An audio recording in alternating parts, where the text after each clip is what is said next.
guardando, livrando.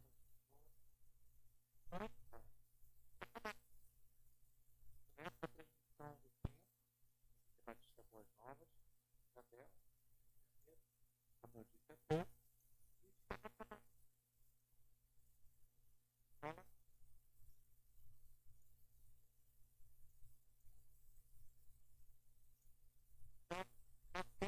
dado ao longo desse período o livro de Atos. A literatura que tem sido usada como apoio, essa literatura aqui muito boa, Atos dos Apóstolos 30 ficaram.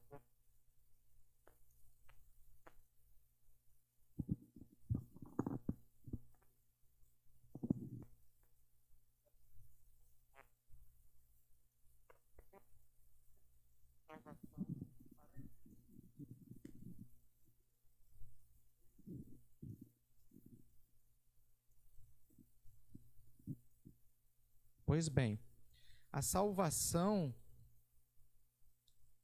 é para todos, para toda a humanidade, todas as nacionalidades. Pedro, assim como os demais judeus, entendiam o plano da salvação do Senhor para toda a humanidade, que foi prometida desde Abraão. No entanto, aparentemente, eles imaginavam que primeiro a salvação tinha que se estabelecer, o reino tinha que se estabelecer para os judeus, o povo originalmente eleito, para depois isso avançar para os gentios. Gentios são aqueles que não são de ascendência ou descendência, melhor dizendo, hebreia, judaica. No entanto, o Senhor queria ensinar isso para Pedro e ensinar isso para os seus irmãos, os outros apóstolos, os discípulos, e na verdade ensinar isso para todos nós. Deus não faz acepção de pessoas. Deus tinha um plano, um propósito, e Ele, em sua infinita sabedoria, iniciaria essa mudança de mindset ou de modelo mental através de ninguém menos do que aquele que estava liderando a igreja primitiva. Que igreja primitiva é essa? É bom sempre lembrarmos, tudo começou através dos nossos irmãos judeus. Ok? Então, o Senhor fielmente cumpre aquilo que Ele mesmo prometeu. O próprio Senhor Jesus,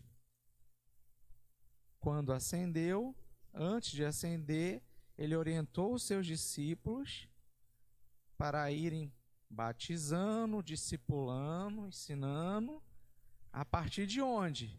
Jerusalém. Então, Jerusalém, depois sairiam para Samaria, para a Judéia, e aí sim os confins da terra.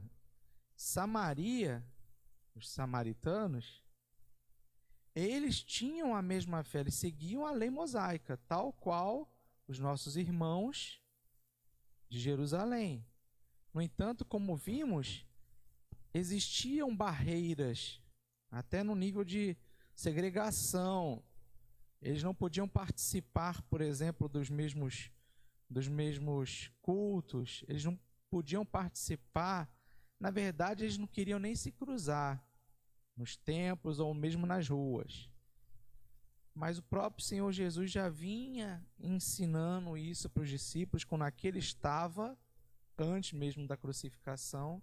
Tem lá o momento, o episódio, desculpem, que ele vai visitar a mulher.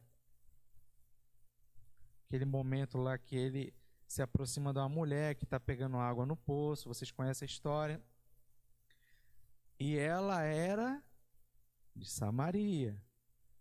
O Senhor Jesus a procurou no horário onde não haveria mais gente para ficar criticando, julgando, condenando. Então, o Senhor Jesus já deu aquele primeiro exemplo. Nós vimos, portanto, que a salvação é para todos, é para você, é para mim, para nós aqui do Rio de Janeiro, para alguém que está em Tóquio agora, em Moscou, Zâmbia, Hong Kong, por toda a face da terra. A salvação é para todos. Mas o plano original de Deus se iniciou ali sim, através do povo judeu. E Jesus em momento algum negou isso. Tanto que a gente tem visto que durante o seu ministério, quando ele ia ensinando os discípulos, ele tinha também esse cuidado, porque o povo ainda não estava preparado para entender que o Filho de Deus estava ali, quanto mais para entender que esse Messias revolucionário vinha também, com a sua palavra, dizer que todos eram iguais perante Deus. Então foi um processo, Deus trabalha com processos. E falando em processo, agora ele precisava mudar um processo, um modelo mental que estava em Pedro, que era o líder daquele grupo, mas que na verdade estava em toda Israel. E isso não apenas entre os cristãos, que haviam se convertido há pouco, ainda estavam no processo de entender o que de fato era o plano do Senhor. Eles tinham a clareza de que Jesus era o ungido, o Messias, o Salvador, sim, não há dúvida quanto a isso. Inclusive, essa fé era tamanha que se expressava na realização de milagres, tendo por honra e glória somente Jesus. Em momento algum, eles assumiam essa lógica. Mas o modelo que eles ainda carregavam quanto à questão da salvação ser de exclusividade para o povo judeu, era o mesmo modelo que estava lá no Sinédrio e que estava nas demais autoridades religiosas e em boa parte dos judeus, porque a palavra diz que os judeus rejeitaram Jesus. Então, vimos que ao longo do livro de Atos, algumas marcas são importantes na igreja primitiva. A igreja primitiva é essa, volto a dizer, constituída pelos judeus. A fé, a firme convicção de que Jesus é o Senhor e Salvador, o alicerce nessa rocha da salvação que é Cristo Jesus. A perseverança, porque nada os fazia renunciar a Cristo Jesus. A oração aí associada ao jejum naturalmente. Então, tudo isso implicava numa atitude de crente, continuamente. Uma submissão à direção do Espírito de Deus. E essas características, essas marcas, elas não são apenas para aquele tempo, para aquele lugar, mas elas devem ser o nosso norte até os dias atuais e até a volta do Senhor Jesus. Pois bem, então, falando de Pedro, nós vimos que o título, ele tem um detalhe, mas é um detalhe importante. É Pedro, salvação para todos. A salvação para todos não é Pedro, não é Joaquim, não é Alan, que é meu nome, mas a salvação é Cristo Jesus. Mas Cristo Jesus tinha reconhecido a fé em Pedro, a fé que foi revelada a Pedro, como é revelada a qualquer um de nós hoje, de que Jesus Cristo é o caminho, a verdade e a vida, Ele é o Redentor prometido, Ele é o Senhor, Ele é o Salvador. Então, essa fé que produz a salvação para todos. Não é um homem, não é uma mulher, não é pessoa alguma, nem objeto algum, nem nada que se possa imaginar que não seja o próprio Deus, a nossa salvação. Então, superado esse detalhe, a gente viu os objetivos do estudo, a gente viu que a gente precisa compreender quão importante para Deus são as almas, independente de raça ou cultura, tá? A gente viu que é preciso valorizar o exemplo de Pedro. Sim, Pedro é uma referência, assim como Pedro é uma referência para os judeus. Ele é o apóstolo, como alguns gostam de dizer, o apóstolo dos judeus, porque a maior parte da sua pregação foi direcionada para os judeus, não que ele não tenha pregado para outros povos. Inclusive, esse estudo de domingo passado e o de hoje mostram que Pedro foi usado pelo Senhor para ir aos gentios, mas que depois, pela ênfase do trabalho, ou seja, a gente está falando da ênfase do ministério, Saulo ou Paulo viria a ser o apóstolo dos gentios, ok? São exemplos, mas não devem ser de maneira alguma ídolos, porque qualquer coisa que toma o lugar de Deus é ídolo. Então a gente não está aqui para idolatrar herói algum. A Bíblia reconhece os heróis, está lá em Hebreus, né? Isso é fato. Deus valoriza os seus heróis, mas embora herói tenha um outro significado para Deus, não é o significado que a gente fica imaginando, né? Porque a gente reporta um herói o caráter de Salvador. Na verdade, com esse caráter é só Jesus, não é assim? Mas eles eram homens que são referências. Jamais se propuseram ser Deus. Isso é um detalhe importante. Será que nos dias de hoje a gente tem esse perfil entre os homens de Deus? Quando eu estiver dizendo aqui homens, eu estou falando a humanidade, tá? Não estou falando apenas do sexo masculino. Então, as mulheres de Deus, nós, os discípulos, temos esse perfil de onde chegarmos, sermos identificados como discípulos de Cristo Jesus, no que fazemos, no que agimos, no que falamos, como procedemos. E por fim, seguir o exemplo de Pedro, aqui agora, mostrando a sua disponibilidade para evangelização. Vocês acham que Pedro tinha pouco trabalho lá em Jerusalém?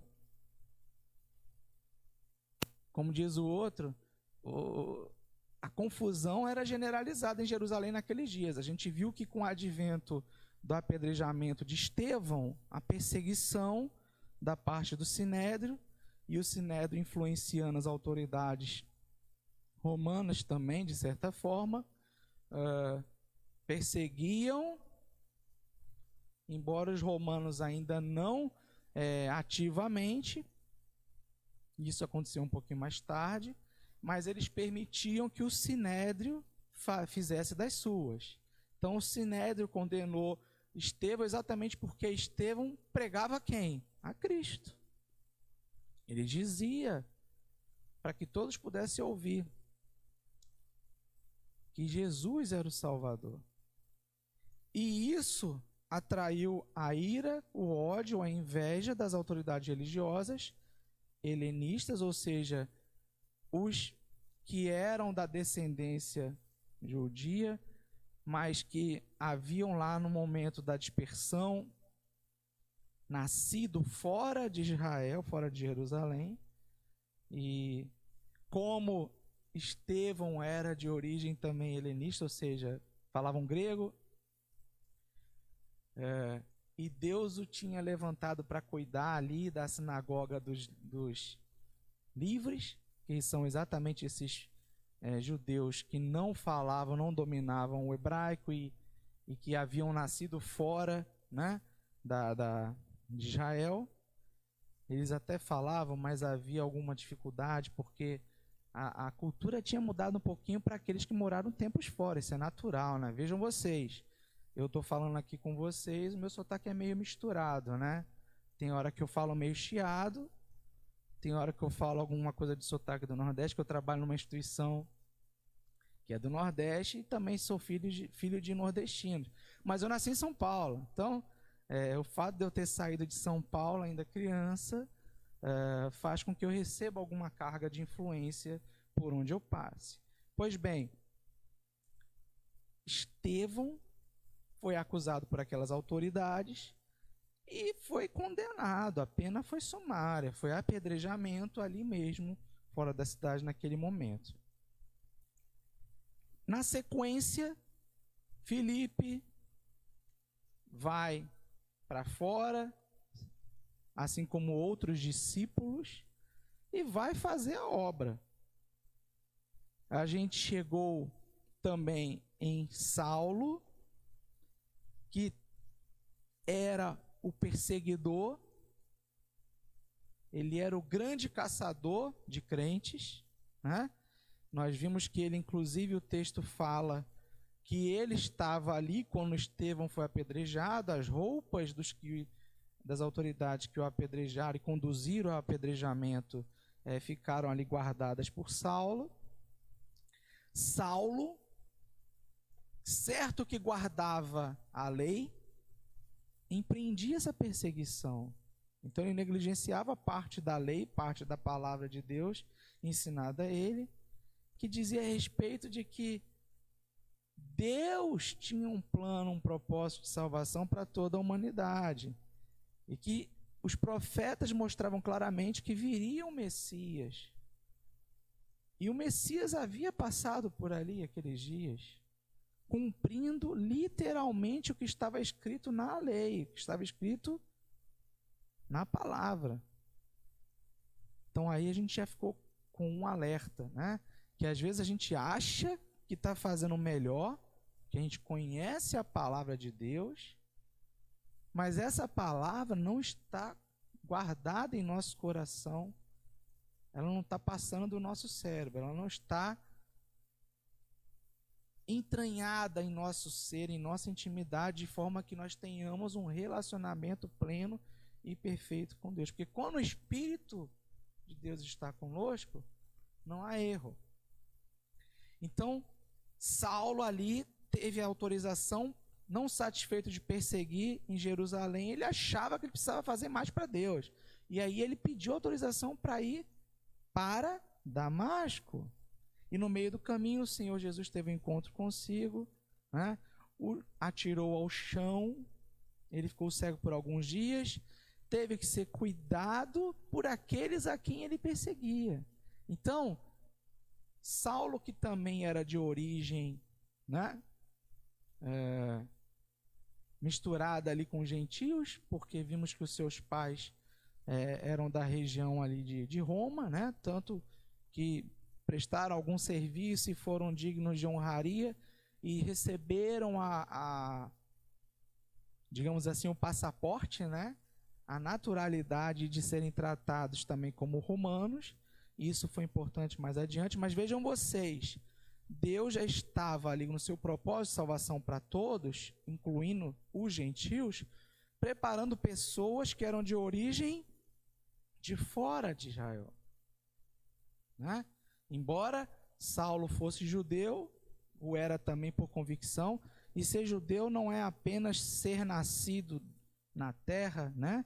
Mas fazer parte da nação. Então era uma cultura, era uma religião, tudo era junto. Hoje que é um pouquinho separado. Mas, ainda que tivesse nascido fora, Deus sabia que seria muito mais fácil fazer algo radical agora com Saulo, que era um homem que, da sua forma, temia Deus e achava que o obedecia e fazia tudo para fazer a vontade do Pai. E ele também tinha esse canal para falar com gentios, tanto que aqui ele estava indo para Damasco para perseguir cristãos em Damasco. Então o Senhor vinha trabalhando. Saulo foi tratado ali por Ananias, nós sabemos que também era um discípulo e que era de onde? De fora de Israel. Ele vivia ali em Damasco. Pois bem, Deus, esse é outro aspecto importante da gente lembrar aqui nesse dia. Ele é o Senhor da história. Então, embora muitos pudessem pensar que é agora que vamos acabar com esses crentes, né? Jesus já morreu, dizem 500 pessoas aí alegam terem visto ele, né? Mas ele é um mito, ele não existiu. Precisamos massacrar essa seita, é só mais uma seita, né? Vamos matá-los aqui em Jerusalém, vamos bani-los. Aliás, os apóstolos são covardes porque estão escondidos aqui em Jerusalém. Talvez isso passasse pela cabeça deles, quando na verdade nós sabemos que a orientação expressa de Jesus foi que eles ficassem em Jerusalém, Por isso Pedro e João não saíram, e os demais de Jerusalém. Vejam vocês que Deus é o Senhor da história e Ele é coerente o tempo todo. Porque o que saiu não era apóstolo. Quem saiu era discípulo. Filipe saiu e outros. E por isso o evangelho começou a avançar pela Samaria, pela Judéia, nós sabemos. Quem saiu foi o grande perseguidor dos crentes, que mais à frente se tornaria apóstolo. Então Deus é coerente, Ele não é homem para que minta. Quando Ele prometeu, está lá na Bíblia, Ele vai cumprir. Você pode, como eu, não saber o tempo certo. Aliás, tem muita gente preocupada em saber tempo, fazendo cálculo. Tenho visto aí até gente que diz que é crente fazendo cálculo, fazendo consulta, olhando cabala, olhando de tudo. Só falta jogar pedra, se é que não está jogando pedra para fazer algum cálculo. Usando calculadora financeira para saber que dia que o anticristo vai tomar o poder e quando Jesus vai voltar. Está tudo lá na Bíblia. Não precisa de buscar outro material. Daniel fala das 7 semanas, né? E os outros profetas. É certo que o Senhor voltará. Ele prometeu. E Ele cumprirá. Assim sempre foi, assim sempre será. Pois bem, Ele não mente. Ele não vai ser incoerente, Ele não vai se contradizer.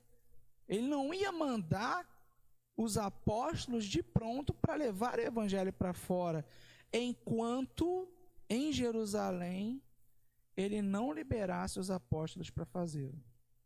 Os apóstolos tinham um propósito, uma missão inicial, que era levar as boas novas de salvação em Cristo Jesus ali, começando por Jerusalém. Ok? Mas Deus controla a história e Deus converteu aquele que era o maior caçador em o maior pregador entre os gentios. Olha que coisa tremenda. Aliás, a turma lá de Antioquia, né? A turma de Damasco, e por onde Paulo depois passaria, ficou muito revoltada, né? Porque o Sinédrio em Jerusalém autorizou o grande e famoso matador de crentes para ir para lá para dar um jeito para matar os crentes de lá. E agora ele estava multiplicando, coisa de Deus, né? Então, Lucas tinha deixado aqui Paulo em Tarso, tá? Cerca de 2,5 capítulos, que são exatamente os capítulos que a gente trata aqui, 9 e 10, e vai acompanhar o ministério de Pedro. Pedro era a referência para o povo de Deus naquele tempo. Deus tinha algo para fazer em sua vida e através da sua vida, de forma que isso chegasse, o impacto disso até os nossos dias de hoje. Okay? Então, os milagres de Pedro, nós vimos que foram ali realizados, né?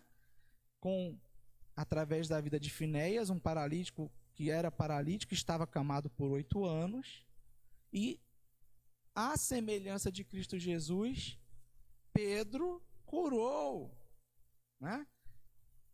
A honra e a glória foi para o Senhor.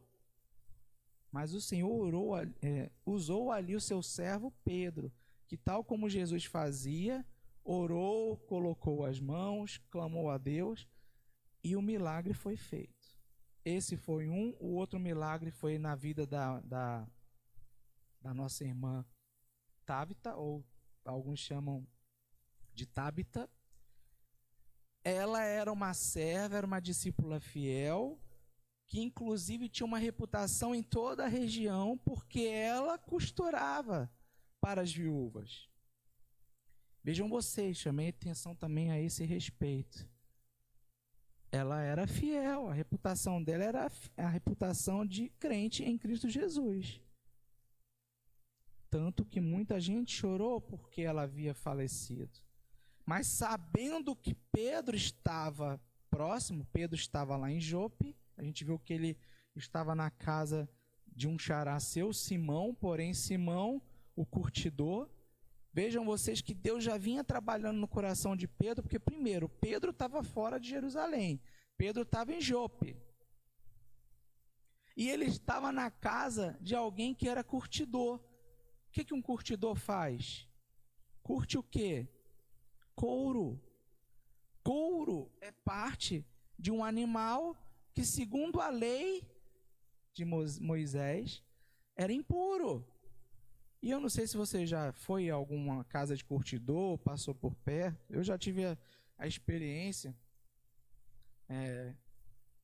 O couro precisa ser tirado de um animal que é ali morto há pouco tempo. Senão o couro fica lá estragando, né?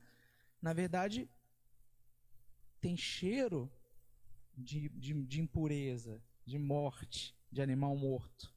E a lei dizia que o judeu não deveria ter contato com animais. Alguns dos animais, e aqui, além de ser animal condenado, que era o porco, né? Era um animal morto, porque para você tirar o couro, você tinha que matar. Jamais, se não fosse por Deus agindo em sua vida, Pedro, como outro judeu qualquer, ficaria na casa de um curtidor. Então vejam vocês, Pedro estava em Jope, sabendo disso, os discípulos chamaram Pedro para dar um pulo lá, porque eles sabiam que Pedro podia fazer o que Cristo Jesus havia lhe dito, e é dito aos demais, que eles fariam proezas no nome do Senhor. Então, teve esses 2 milagres, tá? São os 2 eventos, e depois teve a conversão de Cornélio. A gente viu aqui que Pedro imitou, né, na realização dos milagres, a Jesus, na maneira de fazer. No grupo do WhatsApp da igreja, inclusive, mandei os vídeos mostrando o procedimento, né? Pedro entrou, pediu que saíssem todas as viúvas que estavam chorando, todo mundo, no caso de Tábita, né? Se ajoelhou, orou igual, exatamente ao Senhor Jesus. E aí o Espírito de Deus veio e, impondo a mão ali naquela que estava morta, falou as palavras: levanta-te, igual Jesus tinha feito anteriormente, né? Jesus tinha feito isso no episódio da menina, não sei se vocês se lembram. Vamos ver aqui.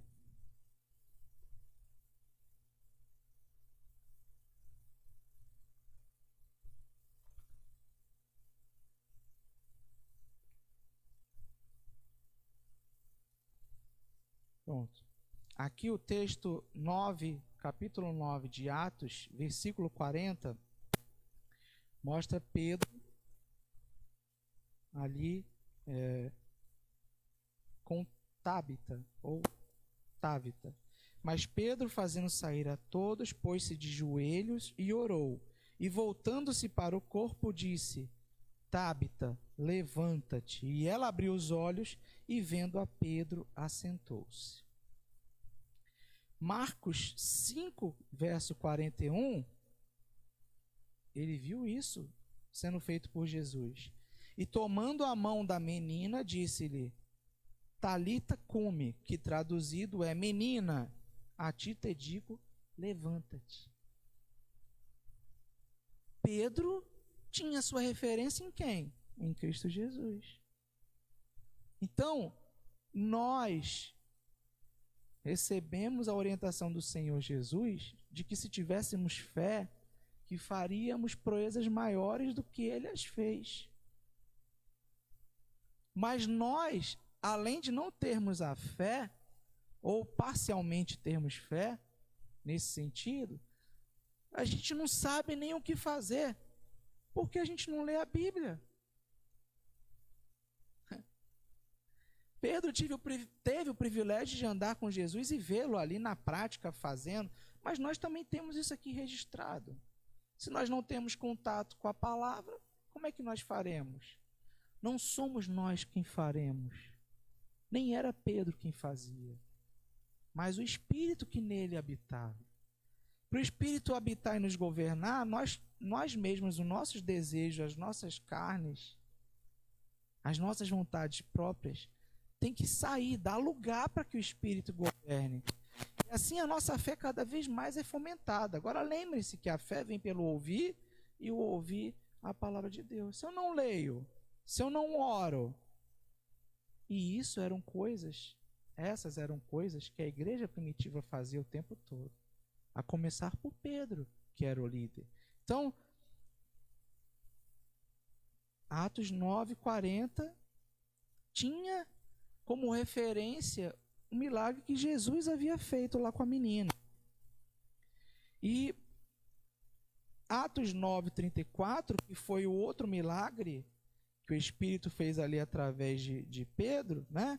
Diz assim o texto: e disse-lhe Pedro, Enéias, Jesus Cristo te dá saúde, levanta-te e faze a tua cama. E logo se levantou.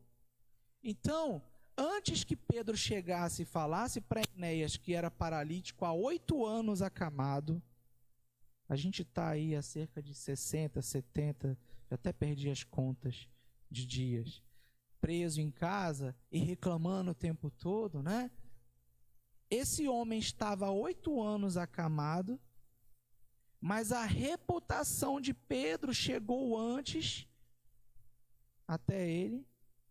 Porque Pedro tinha passado por ali? Não. Pedro estava chegando ali agora. Mas o que chegou antes de Pedro, fisicamente falando? A fé que Pedro pregava. Que fé era essa? Que Jesus Cristo é o Messias prometido, o ungido de Deus. Ele era o Redentor, ele era o Senhor e Salvador. Precisamos ter fé. A fé inicia o processo, inclusive, dos milagres nas nossas vidas e nas vidas dos outros. Temos sido lembrados a esse respeito. Ok? Então, Pedro imitou a Jesus. Aliás, cristão, esse nome vai surgir logo mais à frente, lá em Antioquia, ou seja, fora de Jerusalém, lá entre os gentios, né? Vai ser usado pela primeira vez o termo cristão, que significa pequeno imitador de Cristo. Ok? Por quê? Porque entre os gentios, vidas foram convertidas a Cristo Jesus, olhando para aqueles que imitavam a Cristo Jesus. Olha que coisa sensacional. Será que hoje, começar aqui pelo Rio de Janeiro, por Vila Isabel, as pessoas estão se achegando ao Senhor Jesus porque olham para os imitadores, os pequenos imitadores de Jesus, os cristãos? Ou, de certa forma, nós temos envergonhado o nome do Senhor e até, por vezes, repelido muitas pessoas de se achegarem ao Senhor? Pense nisso. Então, Mateus 9:6, Cristo Jesus também tinha feito um paralítico se levantar. Diz assim o texto: ora, para que saibais que o Filho do Homem tem na terra autoridade para perdoar pecados, disse então ao paralítico: levanta-te, toma a tua cama e vai para a tua casa.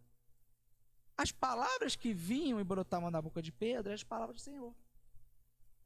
Não eram palavras que ele na hora ficava pensando, elaborando. Para isso é preciso ter fé.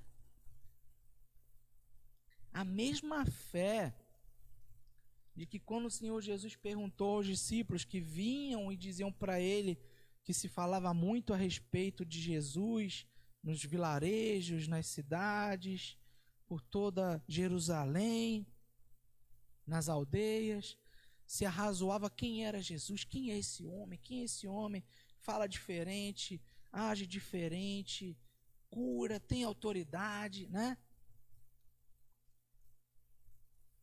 Pedro foi quem respondeu que ele era o Messias, ele era o ungido de Deus. Essa fé, essa convicção, essa declaração de fé, que era a rocha, que era a base, que era o firmamento que ia conduzir não apenas a igreja primitiva, mas nos conduz até hoje, como igreja de Cristo Jesus. A fé de que ele é o Senhor e Salvador. Agora o Senhor Jesus disse para Pedro que isso não foi os lábios dele que revelaram para si mesmo, para ele mesmo.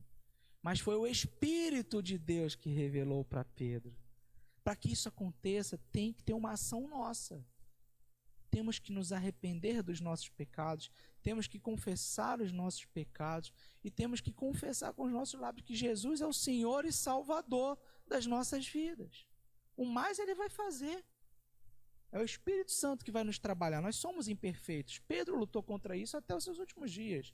Paulo lutou contra isso, a sua carne querendo falar mais alto do que ele, que queria servir a Deus. Aliás, ele fala que o bem que ele queria fazer, ele não conseguia, mas o mal que ele não queria, esse ele fazia. Por quê? Porque todos somos pecadores. Destituídos fomos da glória de Deus. Mas em Cristo Jesus nos tornamos filhos, servos. E o Senhor cuida das nossas vidas, estende a mão quando nós caímos, porque o Espírito dele que em nós habita, nos mostra onde temos falhado, onde temos vacilado, onde temos caído. Nos arrependemos e ele nos restaura. Para que a fé seja o nosso rumo, é preciso o Espírito nos governar.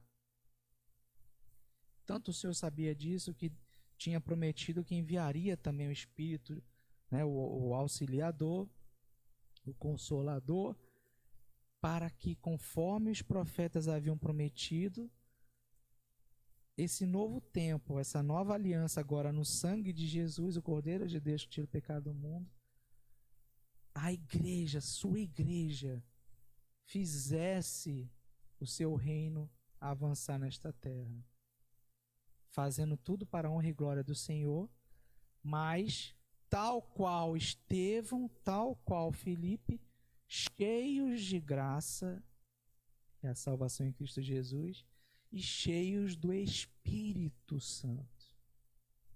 Se o Espírito Santo não me governa, de mim não vai sair nada que é bom, e nem de você. Então, Pedro imitava Jesus. Pedro fez os milagres não por sua força, pelo seu poder, mas pelo poder de Jesus. Ambos os milagres resultaram na glória de Jesus. O que aconteceu na cidade em redor quando os milagres aconteceram? De novo, alegria. Igual quando aconteceu lá com Filipe, né? E Pedro ouvindo, assim como os demais apóstolos, acerca do evangelho avançando lá em Samaria, através de um discípulo, Filipe, um discípulo, tá? Não é Filipe aquele que nós conhecemos, né? Que havia andado diretamente com Jesus. Filipe, um evangelista. Mas Pedro foi até lá. Deus queria levar aquele que era a referência, que esteve no dia de Pentecostes, juntamente com os outros 119, ali no cenáculo, as escrituras assim atestam, quando o Espírito foi derramado sobre a igreja primitiva. Mas isso aconteceu em Jerusalém, conforme a profecia dizia. As pessoas foram ali batizadas no Espírito. Pentecostes aconteceu em Jerusalém. A celebração sempre aconteceu, acontece até hoje em Jerusalém. A profecia diria que isso precisaria acontecer primeiro em Jerusalém. Então, a gente viu o episódio de Pedro indo até lá, Samaria. Eles já eram crentes em Cristo Jesus, mas ainda não já haviam até sido batizados por Filipe, mas o Espírito ainda não havia os batizado. Então lá chegando, a autoridade da igreja, que autoridade é essa? A autoridade que trazia a fé de que Jesus é o Messias, o ungido, o Salvador, impunha sua mão e o Pentecostes se realizava ali naquela ocasião. Então, havia alegria em toda a cidade. Coxos eram curados, paralíticos voltavam a andar, cegos voltavam a enxergar, surdos a ouvir, restauração de tudo. Essa reputação vai. quando nós vivemos o caráter, ou seja, imitamos a Cristo Jesus. Pedro fez isso, mas isso era para a glória de Deus, era o nome do Senhor Jesus que era lembrado. Jesus havia sido crucificado, nós sabemos, né? Ele havia ressuscitado e já voltou para o Pai, mas o seu nome ainda traía inveja, ódio, ira do Sinédrio e de todos aqueles que se sentiam afrontados ou ameaçados por esse tipo de ensinamento. Eles achavam que banir vidas de cristãos bastaria para calar a voz do Senhor. A honra e a glória não eram de Pedro. Pedro não era intercessor de nada nem de ninguém.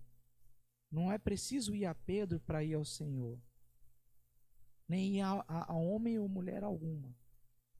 Mas a fé que Pedro pregava é a fé que Estevão pregava, é a fé que tantos outros pregaram e hoje ainda pregam. É essa fé de que Jesus é o caminho, a verdade e a vida, assim como ele mesmo declarou. E que só há uma forma de estarmos no Pai, se estivermos em quem?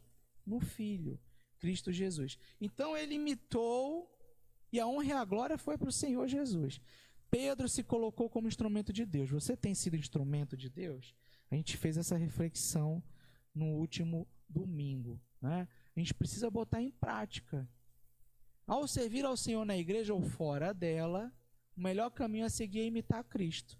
Pedro seguiu a Cristo em Jerusalém, onde estava a igreja primitiva, e fora dela, para onde a igreja primitiva iria. Desculpa. A gente viu também que Pedro foi chamado por Cornélio, o centurião. Cornélio é um centurião romano. Que coisa, não é a primeira vez também que isso acontece, né? Centuriões sendo alcançados e se rendendo ao Senhor Jesus.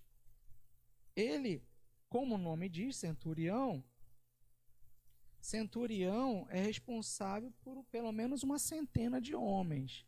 Então era alguém que tinha autoridade, ok? Era alguém autorizado pelo Estado de então, por Roma, para trazer a guarda, para trazer a ordem. Claro que do ponto de vista do povo opressor, mas era alguém destacado com autoridade. Ele tinha poder. Só que tinha um detalhe, ele era centurião romano do grupo, né, dos que eles diziam aqui. A gente vai ler o texto, vai reler na verdade, porque domingo passado a gente leu, né? Capítulo 10, verso 1. Ele era destacado ali dos italianos, né? Que não eram, aliás, dos romanos, que não era constituída de pessoas italianas. Tinha gente misturada no meio, inclusive gentios, né? E inclusive judeus. Vivia em Cesareia um homem chamado Cornélio, centurião da corte itálica. Era piedoso e temente a Deus. Esse é o detalhe. Apesar de toda a autoridade, e vejam como Deus trabalha, ele não estava ali no meio de romanos. Ele foi influenciado por aquela fé. Ele conheceu a fama de Jesus. Certamente Deus levantou pessoas para que aquela fé chamasse atenção em Cornélio. De forma que ele era um homem, a despeito de ser o centurião, piedoso e temente a Deus. Com toda a sua casa, dava muitas esmolas ao povo judeu e orava a Deus constantemente. Olha que coisa! Embora ele ainda não tivesse se convertido a Cristo Jesus.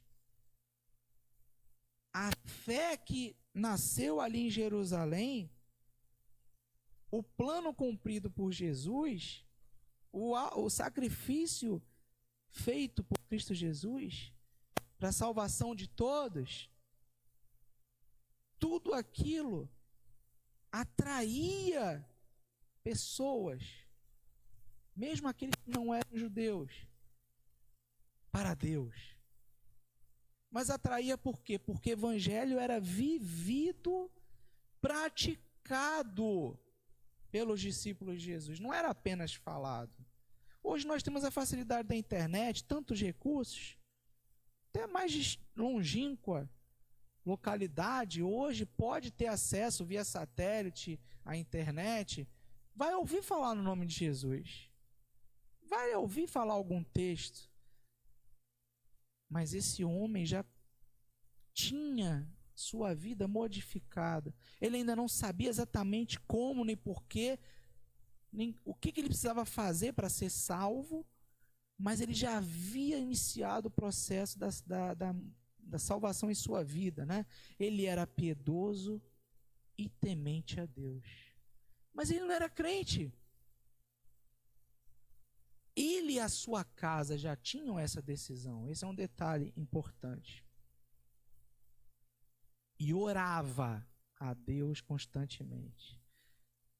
Coisa, né? Um gentil, um ímpio que orava a Deus constantemente.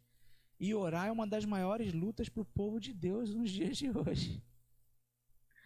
Ele viu claramente em visão, cerca da 9ª do dia, o anjo do Senhor entrando em sua casa, o chamando Cornélio. Fixando os olhos nele e cheio de temor, perguntou-lhe: "O que há, Senhor?" E o anjo lhe disse: "Tuas orações e tuas esmolas subiram à presença de Deus, e ele se lembrou de ti." Olha aí. Será coincidência? Vimos ali na vida de Cornélio traços semelhantes aos traços que estavam na vida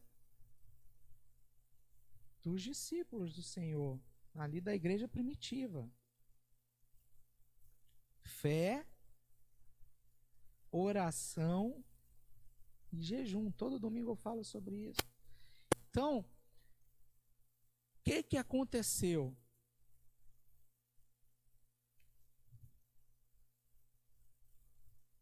Pedro estava em intensa atividade ministerial, parou um pouco em Jope, na casa de um curtidão chamado Simão. Isso aí a gente já comentou, né? Onde em tese um judeu não ficaria. Foi feito aqueles milagres.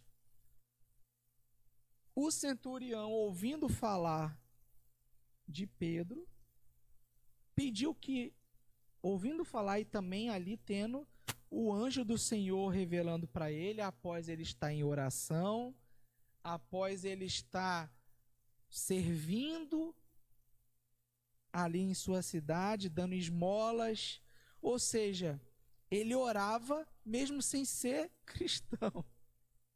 Ele orava a Deus. Ele cria e ele era piedoso. A oração sincera, mesmo de um ímpio, que ainda não conhece bem como orar, o que fazer, o que não fazer, alcançou ao Senhor. O Senhor assim declarou. O anjo lhe disse: "Tuas orações e tuas esmolas subiram até a presença de Deus, e ele se lembrou de ti." Quer chegar na presença de Deus? Ore. Mas ore tendo fé, tendo convicção. E ore também fazendo a obra. Fazer a obra não é só dar esmola. Isso é parte. A obra de Deus também se revela em cuidar dos pequeninos. O Senhor Jesus assim ensinou, né? Mas a obra se revela também nisso. Em crer, em edificar o próximo, em levar essa fé adiante. Cornélio já tinha ali sido um canal de bênção na vida da sua casa, dos seus servos. e certamente dos seus soldados. O Deus agiu de um lado, agora age do outro, trabalhando na vida de Pedro. Ele já havia mandado um anjo para Cornélio, ok? E agora mandou para Pedro. O próprio Espírito veio falar com Pedro. O Senhor veio falar com Pedro, né? Então isso aí está lá do verso 9 ao verso 23, a gente leu também na última semana, mas eu vou ler parte aqui.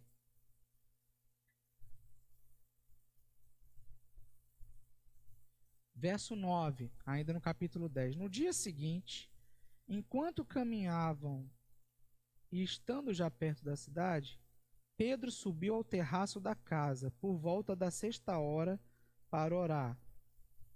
Era a hora do almoço. E era uma tradição do judeu orar nessa hora aí do almoço, no início da tarde. E Pedro guardava isso, tá? Então, enquanto estavam preparando lá o famoso rango, Pedro foi lá orar, ele subiu no terraço, né? De novo, Pedro foi orar. Pedro estava em jejum. Cornélio orou por dias. Também jejuou por dias. Já parou para pensar? A palavra se ensina, mas é uma questão até lógica. Quando eu estou em jejum, minhas forças físicas estão ali embaixo, a energia é menor, a carga energética é menor. O que vai falar mais? O que vai me governar mais? A força da minha carne? Não. Pense nisso. Muitos judeus guardam o jejum até os dias de hoje. Inclusive aqueles que ainda não encontraram Jesus. Será que não é isso que os impede, por muitas vezes, de fazerem tanta coisa errada contra Deus? Então, subiu para o terraço por volta da 6ª para orar. Sentindo fome, quis comer. Enquanto lhes preparavam o alimento, sobreveio-lhe um êxtase. Olha aí, Deus vindo falar com Pedro. Viu o céu aberto e um objeto que descia, semelhante a um grande lençol, baixado à terra pelas 4 pontas. Dentro havia todos os quadrúpedes e répteis da terra e aves do céu. E uma voz lhe falou: levanta-te, Pedro, e mola e come. Detalhe, esses animais que apareceram na visão eram o que a lei mosaica dizia que eles não podiam comer. Os judeus não podiam comer. E a ordem era: levanta-te, Pedro, e mola e come. Pedro, porém, replicou: de modo nenhum, Senhor. Deus estava falando com Pedro e Pedro dizendo de modo nenhum. Isso não é a primeira vez que acontece. Quando Jesus, certa vez, falando ali para os discípulos o que ia acontecer com ele, né? Falando ali do seu sofrimento, da sua crucificação, e que era preciso que tudo aquilo acontecesse em cumprimento da profecia, né? E Pedro disse o quê? De modo algum vão te prender, Senhor. Quando Cristo falou que Pedro negaria 3 vezes, ele falou o quê? De modo nenhum vou te negar, Senhor. Primeira reação de Pedro: de modo nenhum, Senhor. Pois jamais comi coisa alguma profana e impura. Ele tinha sido ensinado e é verdade, ele guardava. De novo, pela 2ª vez isso aconteceu e aconteceu. Avançando no texto 17, enquanto Pedro no seu íntimo hesitava sobre o significado da visão que tivera, os homens enviados por Cornélio, tendo perguntado pela casa de Simão, pararam junto à porta. Então Cornélio tinha sido avisado pelo anjo que enviassem homens para um certo Simão, Pedro, lá em Jope. Pedro estava orando, e quando ele estava orando, e ali pensando: que coisa louca é essa, comer coisas impuras? Deus não deu tempo para ele ficar elaborando aquilo. O que Deus fez? exatamente naquele instante, os homens chegaram. Então, ele tinha subido ao terraço e Deus estava o preparando da forma que também preparou lá Cornélio. A gente já falou sobre a visão e a gente entende, olhando a continuação do texto, que o Senhor disse para ele que Deus, colocando em outras palavras aqui, não faz diferença entre homens. Que a salvação também era para os gentios. Ele devia se lembrar daquilo. Então, o texto fala isso. Você deve ler, se é que já não leu, né?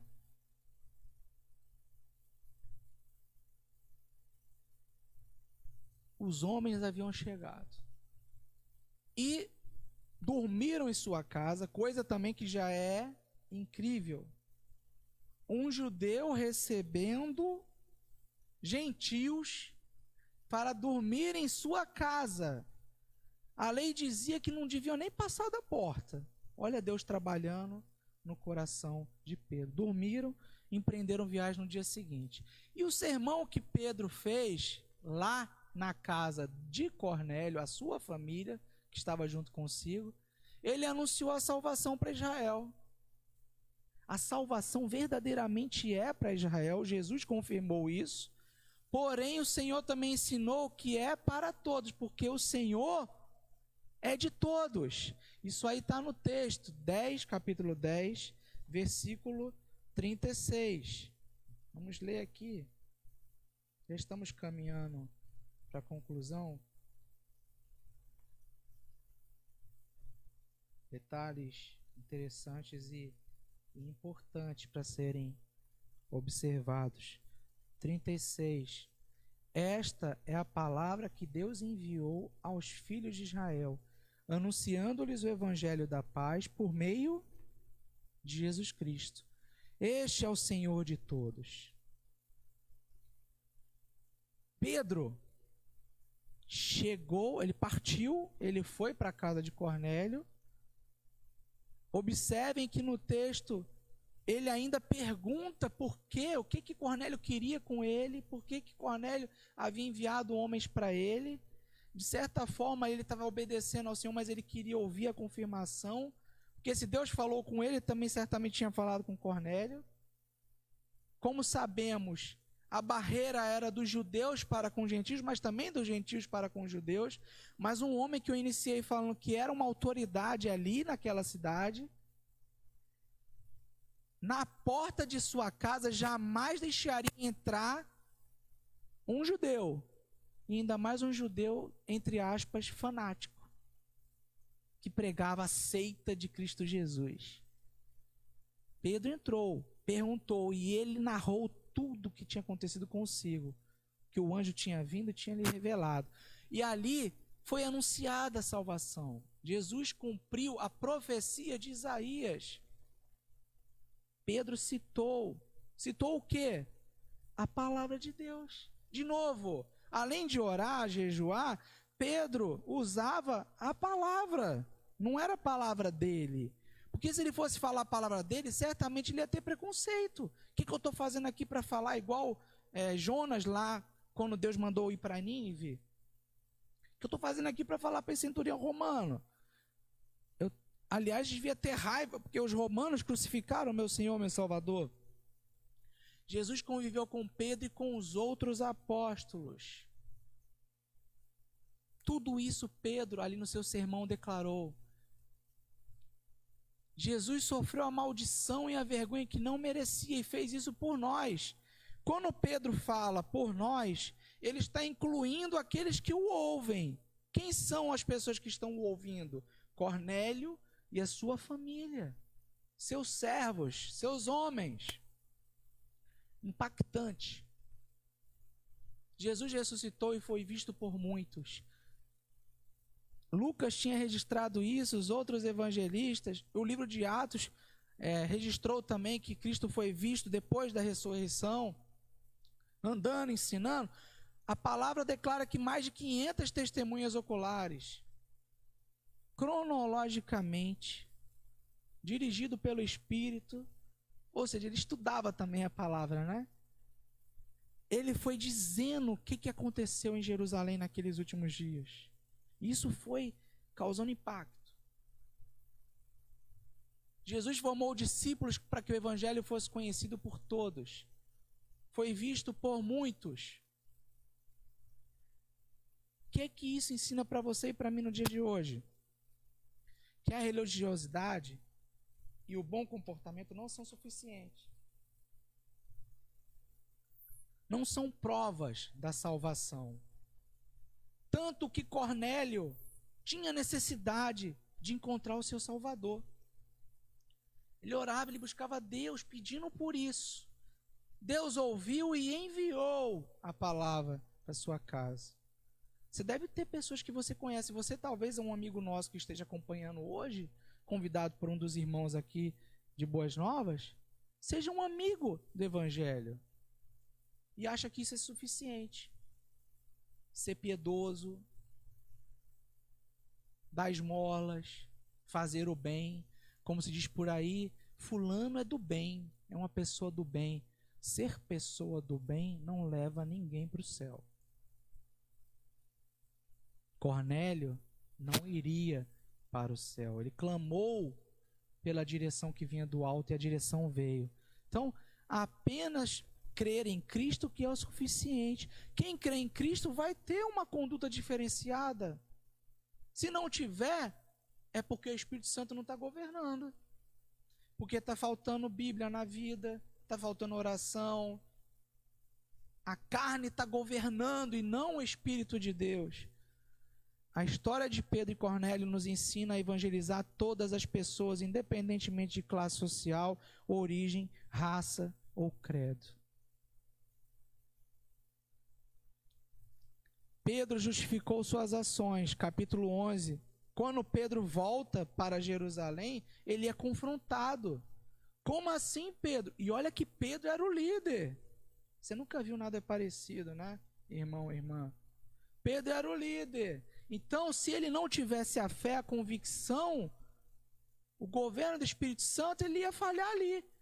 Porque se ele agisse humanamente, ele ia querer agradar os seus irmãos de Jerusalém. Mas ele não teve medo de falar. Capítulo 11 vem mostrar isso. A visão dele, aquela visão que ele teve, Deus mandando ele comer os animais impuros, né? Sobre a queda das barreiras raciais. A ordem para seguir os servos de Cornélio, que Deus também deu. Quando ele estava lá questionando o Senhor, o Espírito falou, os 3 homens chegaram lá embaixo. Desce, Pedro. Partiu, Pedro. A ação preparatória de Deus. Pedro tinha trabalhado no coração de Cornélio, que Cornélio também precisava entender que viria um judeu para sua casa. Um mero pescador, até outro dia, viria na casa do centurião romano, o poderoso. A vinda do Espírito Santo. O Espírito que tinha vindo em Pentecoste lá em Jerusalém, para os judeus. Agora Pedro tinha visto, e aqueles homens que Pedro levou consigo, outros judeus crentes, para testemunharem, viram o mover de Deus na vida de Cornélio. Na vida da sua família, todas as pessoas que ali estavam. Porque o texto mostra, conforme Pedro foi falando, quando comecei a falar, verso 18, aliás, verso 15, quando comecei a falar, o Espírito Santo caiu sobre eles. Mal começou a falar, então as palavras não eram dele, homem, eram de Deus. Como também sobre nós, no Espírito, no princípio. Então me lembrei da palavra do Senhor quando disse, quando comecei a falar, o Espírito Santo caiu sobre eles, como também sobre nós no princípio. Que princípio lá em Jerusalém? Ou seja, a palavra de Deus liberta, a palavra de Deus transforma. E caiu sobre quem? Os gentios, sobre Cornélio. Então, era chegado o Pentecoste dos gentios, conforme a profecia havia prometido. A salvação, meu querido, minha querida, é para todos. Lucas nos ensina, eu concluo aqui com essa narrativa, principalmente que Deus quer alcançar os seus, independentemente de raça ou costumes. Jesus veio para o judeu, para o da Samaria, o da Judéia, o de Roma, do Rio de Janeiro, São Paulo, Brasil, Estados Unidos, África, Japão, para toda a face da terra. O evangelho é suficiente para alcançar tanto opositores quanto Paulo, como simpatizantes Cornélio. Cornélio era tão pecador quanto nós. Ele era amigo, mas ser amigo não era suficiente. A mesma salvação, a graça de Jesus, que podia alcançar alguém que era amigo do evangelho, podia também alcançar aquele que era o maior detrator e o maior assassino, que era Paulo. Então não nos cabe julgar. Deus pode mudar até mesmo o pior dos traficantes, o pior dos corruptos. Pense nisso. Não julgue. Pois não me envergonho do evangelho, porque é o poder de Deus para a salvação de todo aquele que crê, primeiro do judeu e também do grego. Esse é um detalhe, e eu gostaria de encerrar mostrando para vocês que a fé veio primeiro para os judeus. Isso é fato. E a palavra nos mostra que o Senhor voltará, e já tendo alcançado a nós os gentios, mas ele também voltará para salvar o povo judeu. Vocês vão, já está bem avançado o horário aqui, receber no grupo do WhatsApp os textos, tá? Mas a salvação primeiro veio para os judeus. E essa salvação a partir dos judeus chegou até nós. Não se trata de Deus tirar a salvação dos judeus, dos eleitos originalmente, transferi-la para nós, porque Deus não faz acepção de pessoas. A salvação, como Pedro ensinou, é para todos, e você faz parte disso. Se você ainda não fez essa decisão, meu querido, minha querida, faça hoje, não deixe passar de hoje, porque esse mesmo Deus tremendo, maravilhoso, que salvou a Cornélio e toda a sua casa, quer salvar você e a sua casa. Vamos orar? Pai querido, Pai amado, obrigado por esse dia, por o privilégio de estarmos estudando a Tua Palavra. Obrigado, Pai, porque o Senhor tem falado claramente aos nossos corações sobre a necessidade de nos voltarmos para Ti. Tem nos mostrado que o Senhor não faz acepção de pessoas. O Senhor não tem barreiras para com ninguém. E nós muitas vezes erguemos essas barreiras entre nós, levantamos bandeiras, causas outras que não são a salvação em Cristo Jesus, que é a única e eterna e suficiente bandeira. Ó Deus, que o Senhor nos perdoe a negligência, que o Pai desperte em nossos corações o desejo intenso de buscar a Tua Palavra, para, dirigidos por ela, nos dedicarmos mais à meditação, à oração, meditação na palavra, oração, ao jejum, e também, Pai, a estarmos prontos a obedecer os Teus desígnios, mesmo não entendendo. Quando não entendermos, que nós obedeçamos a Tua direção e que não olhemos para as vidas de pessoas que pensam, agem, vivem de maneira diferente da nossa, com desprezo, com preconceito, mas olhando para eles em obediência ao Senhor, porque ali há vidas que o Senhor deseja salvá-los. Visita agora o coração daquele, nosso companheiro, nosso amigo, convidado para nos acompanhar nesse dia, que traga a convicção em seu coração de que não basta ser amigo do Evangelho, não amigo de Deus, mas é preciso reconhecer Jesus como Senhor e Salvador. Se arrepender dos pecados, confessar os pecados diante de Deus, confessar o nome que está sobre todo nome, de Jesus como seu único e suficiente Senhor e Salvador. Que haja salvação nas casas, assim como houve na casa de Cornélio, e na casa de tantos outros. Muito obrigado, Senhor, por esse dia. Abençoa o restante dos trabalhos e do serviço em tua casa. E que tudo o que fizermos seja em honra e glória do teu nome. Amém e amém. Deus te abençoe. Um beijo, um abraço. Dentro de instantes aqui iniciaremos com o culto.